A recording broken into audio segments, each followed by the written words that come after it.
So the Barrie Colts have passed the quarter mark of the regular season, and we've been chatting with media types from across the Ontario Hockey League as the season has gone on. And we haven't yet had someone on to talk specifically about the Barrie Colts. So with a four-game road trip now underway, it starts Wednesday in Sudbury. I figured let's bring on Josh McCann. He hasn't had a turn yet to talk about the Barrie Colts here on the channel. And Josh, you've been coming on the road with Gene and I to start the season with the broadcast. Are you getting a little sick and tired of seeing Gene and I both at the rink and away from the rink?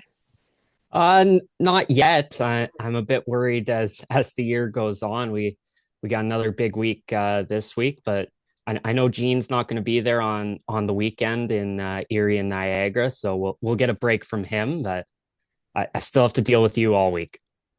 Well, there you go. We're going to be well acquainted by the end of next week. And this Barrie Colts team, uh, tale of two teams. We started off with that six-game losing streak. It seemed like pucks were having a hard time going in the back of the net, but now going into the game in Sudbury, potentially extending that streak even further here. This team firing on all cylinders, it seems. What's been the big difference from your vantage point? Well, I think a lot of the younger players are slowly starting to develop. Guys like Joe Salandra, I thought he's had some really good games as of late. Cole Emerton's looked really good on the back end. And as well, of course, the return of Emil Hemming. I mean, since he's returned, the Barrie Colts have just taken off and it's given them more depth, I think, adding Emil Hemming and moving a couple players down the lineup. Brad Gardner on that second line has been fantastic as well. And I think the penalty kill has been really important for the Barrie Colts. I talked to Ben Horebic after the last home game on Rogers TV, and he told me that before the season, the Colts were trying a new penalty kill, and we saw how that went. Things didn't really pan out. So they've gone back to the old ways. And over the last couple of weeks, the penalty kill has been one of the best parts of this team. Well, the big standout for the penalty kill was 11 straight penalties killed off against the Sudbury Wolves 2 weeks ago. And it seems as though this team has found its groove, as you mentioned, with what Ben Horebic was pointing out. Yeah, no doubt. And Ben Rebek's a big part of that. I mean, a 940 save percentage in the month of November. He just won OHL goaltender of the week. He's been really strong. All three Colts goaltenders have gotten games during this point streak that they're on, and all three of them have had really great performances. Hagen Bach against Sudbury last week. Arvin Jaswal has kind of taken on the Ben Horebic role of last year, where he's an unproven backup goaltender coming into the OHL, but has played really strong and is a guy that's going to get, I think, more opportunities once he returns to the Barrie Colts lineup. And Ben Horebic was solid in that win against the Peterborough Petes, a 3-1 victory. And I think that may have been the best hockey we've seen all season. Those two teams going back and forth, very evenly matched. But what kind of gave the Colts the edge in that game was the goaltending. Yeah, I mean it was a goaltending matchup between Ben Rebick and Easton Rye that was fantastic, but it for a 3-1 game with an empty netter, it felt like a game that with two lesser goaltenders could have been a 6-5 type of game with just how much action there was in that game from puck drop on. It was a really entertaining one between two really good teams. I mean, Peterborough was coming in on a 5-game winning streak and Barrie on that 8-game point streak, and it was a really great game, and Barrie was the one that actually ended up out on top. And you mentioned Emil Hemming, his return really turning things around. It also came at a point in the schedule where things were looking a little bleak for the Barrie Colts. They were going into a weekend against the Kitchener Rangers and the Brantford Bulldogs, who at the time were seen as two of the top teams in the Ontario Hockey League. And now we're looking at a team that's turned it around, winning those two very important games. And it seems like this team's got a little extra swagger now after those two wins. And as you mentioned, it starts with Emil Hemming's return.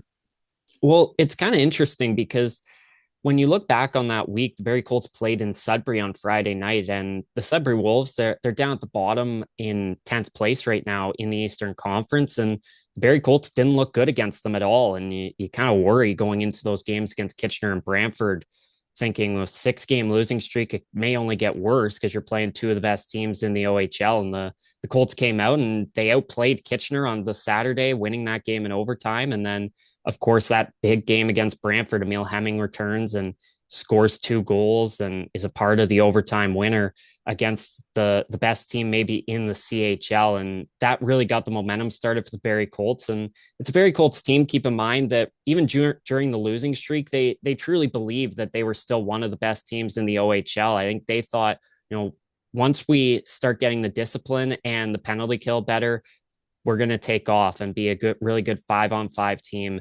And Calvin Crombie said multiple times, I believe that we can compete with anyone 5-on-5. And the Barrie Colts proved that week, beating Kitchener and Brantford. And speaking of Calvin Crombie, what an addition he's been to this team coming over from the Brantford Bulldogs. And really, we expected him to be that aggressive type, maybe bring some sandpaper to this team. But when Cole Bodwin, Emil Hemming, Kayshawn Aitchison, all these players were out of the lineup at the start of the year, he was one that really took off for the Barrie Colts. And we saw more of an offensive side than I think we were really expecting. Yeah, definitely. And when Calvin Crombie was acquired by the Barrie Colts in the offseason, we didn't really know much about him, but all we saw were these Brantford Bulldogs fans being so upset about the deal, which was kind of surprising when you just look at his box score numbers. But what we learned is that Calvin Crombie is a guy that just plays with a ton of heart, a ton of fight, and he's a very gritty guy that goes into the corners and gets pucks for the star players like Brad Gardner. And he's really found a role on this Barrie Colts team. He didn't really know what that role was going to be coming into the year, but he's been playing fantastic in the top six, has a couple goals alongside Brad Gardner and Bodie Stewart. That second line as of late has been playing really strong. And Brad Gardner, another guy that's really stood out here for the Barrie Colts. He's a pretty chill guy off the ice as well. And he seems to be very comfortable and pretty confident with his gameplay right now. Yeah, he's playing the best hockey I think he's played in his entire OHL career between Ottawa and Barrie. I mean, last season I think he had high expectations for himself, but with the situation the Barrie Colts were in, he was more of a third line center for Barrie and didn't get as many minutes as he was hoping for. And maybe the numbers didn't follow that Brad Gardner was wanting. But this season, Dylan Smoskowitz told him before the year, you're going to be a big part of this team this season. If we're going to have success, you're going to need to have a big year. And he's definitely proven that. I mean, he's been absolutely fantastic. And like you said, he's such a relaxed guy off the ice. When we went on that road trip to Sudbury and the Sioux, it felt like everywhere we went, Brad Gardner would pop out of nowhere and would be saying hello to us, and just a really great guy to talk to. And he's just so calm on and off the ice. And we haven't even talked about the Barrie Colts defensive unit. You've got what are known as the big three: Kayshawn Aitchison, Evan Passmore, and Gabriel Eliason. It was a big test this past week. No Aitchison or Eliason due to those 2-game suspensions, but this defensive core really starting to come together. And obviously, it all starts with Kayshawn Aitchison, who's one of the top goal scorers right now in the Ontario Hockey League. Yeah, Kayshawn Aitchison, I mean, he came back and he immediately started scoring goals again. And right now, the way he's playing, he's easily going to break the record that he set last year for goals in a regular season by a Barrie Colts defenseman. And you mentioned that big three of Gabriel Elias, Evan Passmore, and Kayshawn Aitchison. And those were the guys last year that were already playing every single game and getting those opportunities. All three have been drafted already by NHL teams, but I think we can make that a big four now with the way Cole Emerton has been playing as of late. I mean, he was fantastic these last couple games with Aitchison and Elias out of the lineup. You look at the power play, you really didn't notice Kayshawn Aitchison was gone too badly. Obviously, you would prefer to have Aitchison on that power play, but Cole Emerton did a really great job setting things up from the blue line.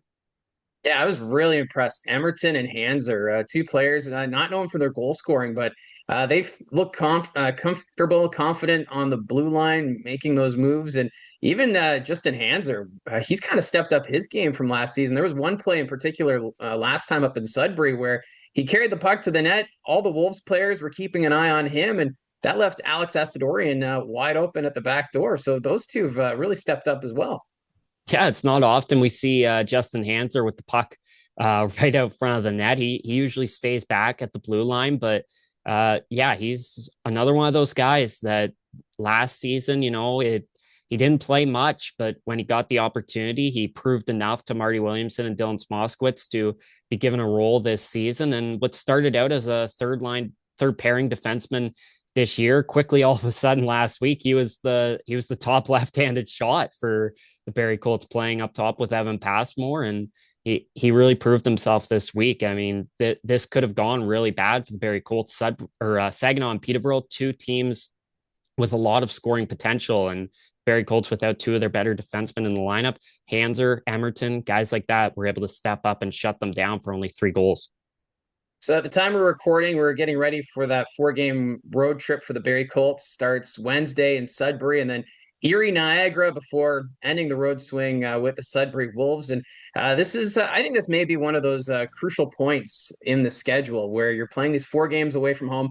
Sure, they're not, big opponents, Sudbury and Erie near the bottom of the standings, but you can't overlook a team like the Niagara Ice Dogs right now. They've been struggling, but that's your competition right now for top spot in the Central Division. Well, yeah, I mean, the one thing that was really good for the Barrie Colts during the 6-game losing streak and when they were struggling was that no one in the Central Division was really taking off at all. I mean, the Colts were in a situation near the end of that losing streak where they just needed to string together 2, 3 victories, and all of a sudden they'd be right up at the top. And that's where they find themselves now, currently first place in the Central Division with the Niagara Ice Dogs. You look at Sudbury and Erie, like you said, near the bottom of the league. But Sudbury, they're always going to play you tough. The Otters, they had a tough game against the Colts last time. I'm sure they're going to want a bit of revenge. So you still got to take those teams seriously. Obviously, Sudbury, they've played a couple solid games against the Barrie Colts. The last time we were in Sudbury, the Wolves had that game tied going into the third period until the Colts depth stepped up for them with big goals from Alex Asadorian and William Schneid. And for that Niagara team, I mean, the Barrie Colts found themselves down 5-1 to them at one point the first time they met, but the Colts did end up coming back, and that should definitely be an entertaining game. And the great thing is that all 4 of those games will be here on the channel. So you can catch Josh and I as we make the trip down to Erie and Niagara. And then Gene will be joining us as well for the games in Sudbury. So you can always check them out here on the channel, the radio broadcast from the booth with Mike. Can't wait to get those road games going. But Josh, I'm going to put you a bit on the spot here.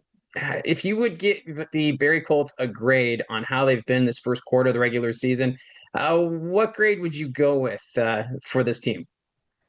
Um, I'd probably give it a B. I think they've been pretty good as of late. I mean, early in the year we'd be looking more at a C or a D, and I think as of late we'd be looking more at an A. So I'll give them a B as of right now, and I think that grade's only going to grow as the season goes on. I think there's a ton of potential in this lineup that hasn't even been untapped yet. I think a guy like Iman Edgar could have a really good second half. I think Alex Asadorian is a guy. I think the goal scoring is going to eventually come from him. He has 2 goals in his last 4, and I think he's just slowly starting to take off. I think there's a ton of potential from top to bottom in this Barrie Colts lineup. And I think even when there is struggles offensively, I think they have 2 really strong goaltenders in Ben Hrebeck and Arvin Jaswal that are going to carry them through the year. Oh, I know I put you on the spot. Well done with handling the marks. And Josh, thank you very much for doing this. And I guess we're going to see you on the road when we go up to Sudbury tomorrow night. Yeah, thanks for having me. Can't wait. So that's Barrie Colts host and road color commentator, Josh McCann. It's been great working with Josh, who's been learning the ropes with Thomas West doing the hosting duties. And then, of course, with us doing the road games for the Barrie Colts. He's been joining Gene and I on the road, but like we mentioned, it'll just be Josh and I doing the game in Erie and in Niagara this weekend. So you can hit subscribe so you're notified when that live stream gets underway. We have a live chat for Colts fans, OHL fans, where during the intermissions, you can ask us questions or you can bring up topics that we'll talk about during the broadcast, as that's the benefit of doing these road games on YouTube, where we can have that fan interaction, as we wouldn't be able to do these broadcasts if it wasn't for you tuning in. So again, thanks to Josh coming on to talk about the Barrie Colts. Don't forget to hit like and subscribe, and we'll talk to you again soon.